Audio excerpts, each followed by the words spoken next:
want to tell you a story about one of the first times that I really understood the concept of cultural diversity. I was babysitting for a couple who lived right behind my house, and they were a Filipino couple, and they had 3 kids.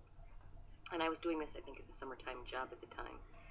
And so I would get there about 6 in the morning, and the couple had to leave early for work. I don't remember what the husband did, but the wife, I remember, was a nurse, and she would always leave last.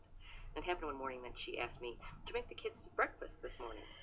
And I said, "Sure, no problem." So the wife goes off to work, and I'm gonna get ready to make pancakes for the kids. And they come down and they're sitting at the table, and I get out a bowl and I'm looking for the pancake mix, and I find the pancake mix and it says that it needs an egg. So I go to the refrigerator to get an egg, pull an egg out of the refrigerator, and I'm looking at it and thinking that's a pretty big sized egg, but I didn't really give it a lot more thought than that. And so I crack it open, and you'll never believe what happens. A chicken falls out of this egg in my pancake mix. And I'm like, oh my God, there's a chicken in my pancake mix. And it's all wrinkled, and it's got little gray feathers, and it smells. I mean, it was disgusting. I was like, oh my God, what do I do with this egg? And the kids are sitting there rolling on the floor. They're thinking it's hilarious. And I'm like, what do I do with this egg? What do I do with this egg? I was like, I just was freaking out. So I called my mother. She was home, and I'm like, Mom, I cracked open this egg and the chicken fell out. And I was telling the whole story, and she's like, relax, calm down. It's probably just some weird fluke thing. Take it easy. Just try again. So I'm like, okay. So I go back to the refrigerator, decide not to use the eggs where I got the original one, found a different box of eggs, get out the different box of eggs. Very carefully take out one of them, and this looks more normal size, so I'm like keeping my fingers crossed. Crack it open, and sure enough, normal egg. So I go ahead and make the pancakes, and so I'm waiting all day for the mother to come home.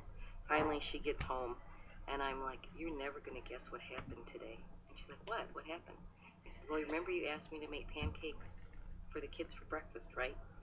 Well, I was making pancakes, and I took an egg out of the refrigerator and cracked it open, and a chicken fell out. And she looked at me like, yeah, and I'm like, a chicken fell out. She's like, oh, where did you get the egg? And I said, well, on the shelf in the door of the refrigerator. She said, well, what did you do with the chicken?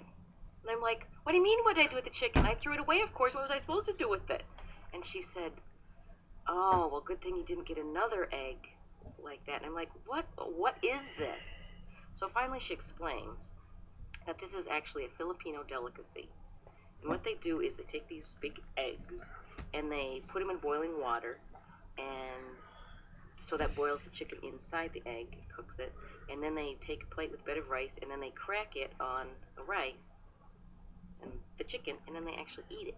And I'm like, oh my God, they eat this thing?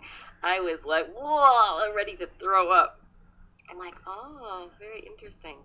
So just be aware, next time you get a rather large egg, keep your fingers crossed if there's not a chicken inside.